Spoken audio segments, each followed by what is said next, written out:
ఈ అమ్మాయిని స్కూల్లో చూసినట్లుందే.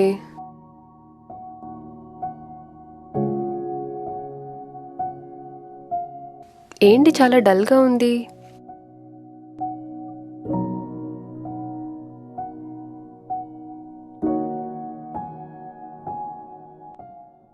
సరే, వెళ్ళి ఒకసారి మాట్లాడదాం.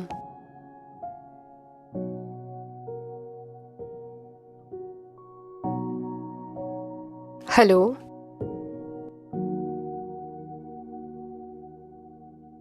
ఏమైందిరా?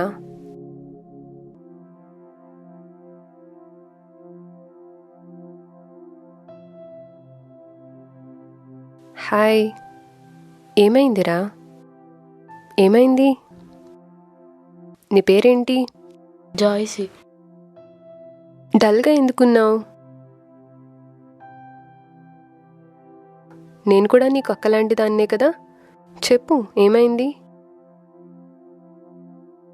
చెప్పమ్మా, ఏమైంది?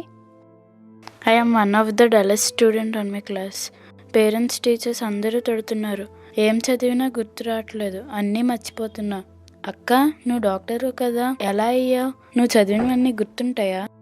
అక్క, నాకు నీలా మంచి డాక్టర్ అవ్వాలని ఉంది. ఇదంతా పాసిబుల్ అని అక్క? తప్పకుండా పాసిబుల్. నువ్వు కూడా అవ్వగలవు.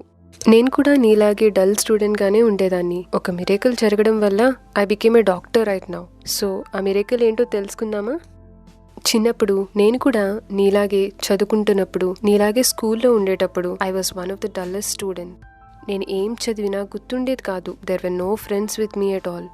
పేరెంట్స్కి అందరికీ కూడా I was not at all a source of happiness. So నీలాగే బాధపడుతుంటూ ఉండేటప్పుడు, so one day I went to life changing revival centre. దైవజనరాలైన శైలపోలమ్మ గారు దేవుని వాక్యం నుండి మాట్లాడారు. దేవుని వాక్యంలో ఏం మాట్లాడారంటే, మీలో ఎవరికైనా జ్ఞానం కొదువుగా ఉంటే వాళ్ళు దేవుని అడిగిన ఎడల మీకు ధారాళంగా ఇస్తారని. వాగ్దానం ఏదైతే ఉందో అది ఎప్పుడైతే పాస్టర్ శైలపోలమ్మ గారు చెప్పారో, I was really touched by that verse.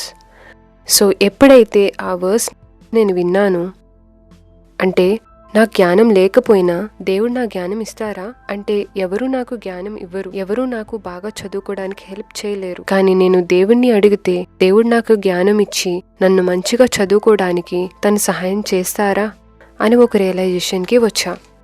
నేను డైలీ రెగ్యులర్గా ప్రార్థన చేసుకుంటూ, బైబిల్ చదువుకుంటూ, రెగ్యులర్గా చర్చ్కి రావడం మొదలుపెట్టాను. సో దీనివల్ల నా స్టడీస్లోని డ్రాస్టిక్ ఇంప్రూవ్మెంట్ అనేది నేను చూశాను. యవ్వన కాలంలో యవనేచ్ఛల నుండి దూరంగా పారిపోవాలన్నా, పాపం నుంచి దూరంగా ఉండాలన్నా దేవుడి వాక్యంలోనే మనం నిలకడగా ఉంటే కానీ ఇది సాధ్యం కాదు అని పాస్టర్ స్టీఫెన్ పాల్ గారు మాకు నేర్పించారు. యూత్ మీటింగ్లోని, న్యూ అకాడమిక్ ఇయర్ మీటింగ్స్లోని మా అందరికీ ఇవి నేర్పించేవారు. So, if you also attend these meetings and these prayers, you will definitely be blessed. నువ్వు కూడా తప్పకుండా లైఫ్ చేంజింగ్ రివైవల్ సెంటర్లో జరిగే యూత్ మీటింగ్స్లో, న్యూ అకాడమిక్ ఇయర్ ప్రేయర్లో, అంతేకాకుండా ప్రతి మండే ఆన్లైన్లో జరిగే అనాయింటింగ్ ప్రేయర్స్లో పాల్గొ. ఆ ప్రేయర్స్లో పీజే స్టీఫెన్ పాల్ గారు అండ్ శైలపోలమ్మ గారు ప్రత్యేకంగా స్టూడెంట్స్ కోసం అభిషేక ప్రార్థన చేస్తారు. సో నువ్వు కూడా తప్పకుండా పాల్గొని దేవుని జ్ఞానం పొందుకో. లైఫ్ చేంజింగ్ రివైవల్ సెంటర్కి వచ్చిన తర్వాత నా లైఫ్ కంప్లీట్గా చేంజ్ అయింది.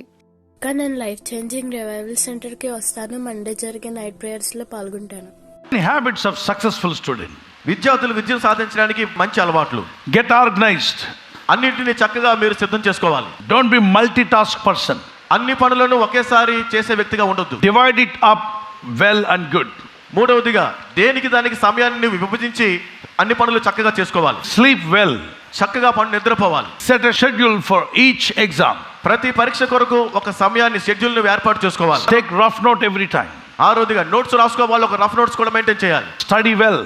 ఏడవది, బాగా చదవండి. Manage your study space. ఎనిమిదవదిగా మీరు చదువుతున్నటువంటి స్థలాన్ని చక్కగా మీరు అనుకూలంగా ఉంచుకోండి. నీట్గా పెట్టుకుంటే బాగా చదువు జ్ఞాపకం వస్తుంది. చెల్లా చెదరుగా పెట్టుకుంటే ఏది ఎక్కడుందో మర్చిపోతాం. పుస్తకాలన్నీ చెల్లా చెదరుగా ఉంటాయి. కాబట్టి ఒక్క 2 నిమిషాలతో నీట్గా ఆర్గనైజ్ చేసి పెట్టుకోవడం మంచిది. It's always helps you. అంతేకాదు ఆ సబ్జెక్ట్కి ఈ సబ్జెక్ట్ మధ్యలో కొంచెం గ్యాప్ పెట్టుకోండి. Ask questions. 10వదిగా ప్రశ్నలు ఇతరులను అడగండి. చదువుతున్న బిడ్డలు, మీకు ఏదైనా బాగా మెమరీ పవర్ ఉందో లేదో తెలుసుకోవడానికి ఒకసారి ఇప్పుడు మీ మెమరీ పవర్ ఉందో లేదో నేను అడుగుతాను. మీకు తక్కువని గుర్తొచ్చిందంటే మీకు మెమరీ పవర్ సూపర్గా ఉన్నట్టు. గుర్తు రాలేదంటే మెమరీ పవర్ పోయినట్టు. 3వ తరగతిలో మీరు చదివిన 2 రోజులు ఎంత? సూపర్ మెమరీ పవర్ ఉంది మీకు. 1వ తరగతిలోనో 2వ తరగతిలోనో చదివారు. 2 2s are 4. Do you remember still? 2వ తరగతిలో ఉన్నప్పుడు నేర్చుకున్నటువంటి 2 రోజులు 4 నీకు ఇంకా గుర్తుంది. 3 రోజులు 6 అన్నది ఇంకా గుర్తుంది. 4 రోజులు 8 అన్నది ఇంకా నీకు గుర్తుందంటే సూపర్ మెమరీ పవర్ దేవుడు నీకు ఇచ్చా, డౌట్ లేదు.